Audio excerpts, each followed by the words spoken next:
I got a question about how to play C over A to a G chord. So like, this is how you would write it.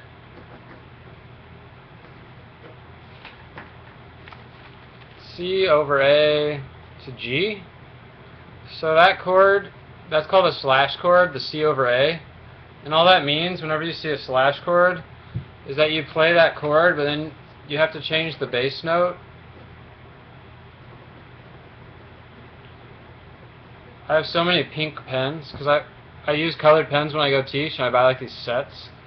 And the only ones that stick around are pink and like this green color, so it's pretty weird. I have like 20 of these. But I like writing with pink. So anyways, there's the bass note. So like the C means play C major, the slash means we're going to put a different bass note. So like really, like whenever you write a chord, like, let me get a piece of paper. I'm lazy, but not this lazy. Whenever you get a, so like let's say we had just this, C, G. If you just had that, what that actually means, like by default, is this. It's just no one ever writes that, because it's just kind of like that's the assumption. Where the bass note is C, and then the bass note of G is G. So that's kind of stupid, like you wouldn't need to write that. But anyways, real quick, how would you play this? C over A to G major. Well, you'd start with a C chord, so you could start with this C right here. And then we need to somehow change C, this note is C, to an A. So here, this note's C, B, A, so all we could do is this.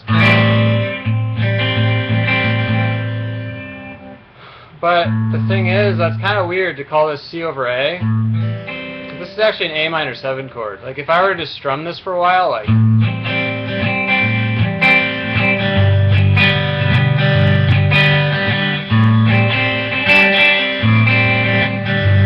that doesn't sound like a C chord at all. That sounds like A minor 7. So really what we would want there is A minor 7 and G. Like the actual sound of that chord is like A minor 7. So AM7 means A minor 7. So C over A doesn't really make sense, like in that context, if you were strumming those two chords. But let's say we had like C over A, like would make sense if you did C, C over B, C over A, C over G, and then like we went to a F chord, and then G7 maybe. Like this would make total sense, like that, like this chord progression right here, C, C over B, C over A, C over G, F, G7. That's like a totally sensible chord progression. So let me show how you would do that. You would start with C. So the bass note by default is C. And then we need to change the bass note to B, so.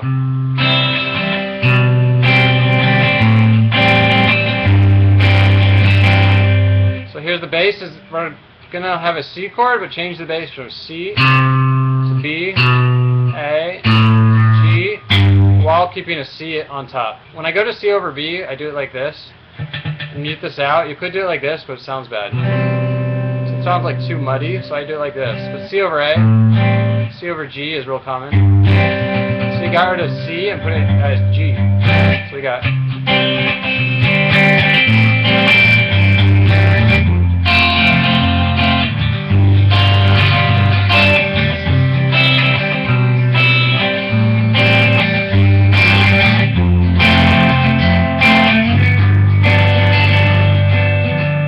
There's an infinite amount of ways, like not infinite, that's not true, but there's a lot of ways, usually like 3 or 4, that are like pretty practical. There's probably like more than that. There's probably like, I have to think about it, but to play C over B, there are a lot of ways to do it. But here would be like another way. You could do C, C over B, C over A, C over G, and then F, and G7. Or you could do it maybe like this. This is C, this note is C. we could do here C, so my bass needs to keep while keeping these constant, go. Because that's C, B, A, G.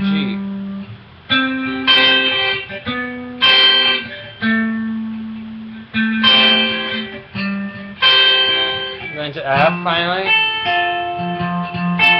Maybe G like this. So the real question is how to do slash chords. And basically, like, you just think about, well, what's the chord?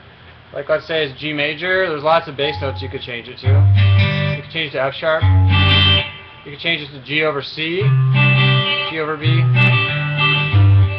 But the thing is, if like I hung out here for a while, if you kept strumming this, it wouldn't sound like G over C. It would sound like a C chord with D in it, which would be C9. So slash chords, like in the case here, like the question I got was about C over A going to G. That's totally a good question, but like let's say that was the chord progression, that wouldn't make much sense without a chord that you're starting from. Like you could have C to C over A to G, but even that's getting a little weird unless it went like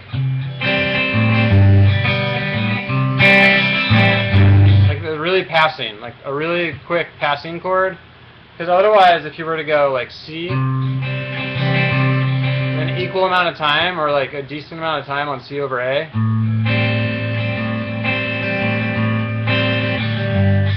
and then to G, it would really start to sound like an A minor 7. Like this chord, if you hear this strummed more than a couple times, it doesn't sound like a major chord, it sounds like a minor 7 chord. So the reason why that would be important to differentiate is if you're trying to solo or make a melody up over that and you wanted to use like some triads. That was an A minor 7 triad, whereas like if I wanted to keep it really bright, it could confuse you if the person really wanted to kind of have a C major sound over that.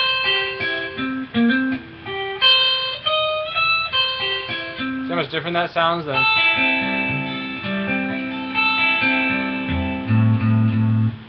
So I'm not sure if that makes sense. Like slash chords can be a little bit confusing, especially when you're kind of new to it and you run into them. But to practice C over A to G, it would basically just be. But again, like if I saw someone doing that, there's no way I would call it C over A. I would call it A minor 7, unless they went.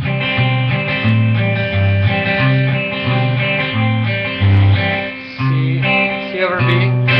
C over A, C over G.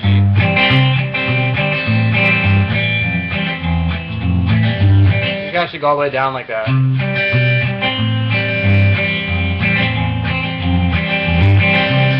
That's actually like kind of a nice thing to do. So hopefully that makes sense. It's a good question about slash chords and like what they are.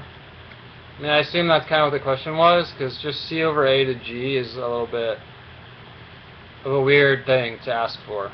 Like C over B to G would be more sensible because C over B is played so much, and it doesn't really make sense on its own because C over B, like, it's just not a very common chord. Like you could start a song out.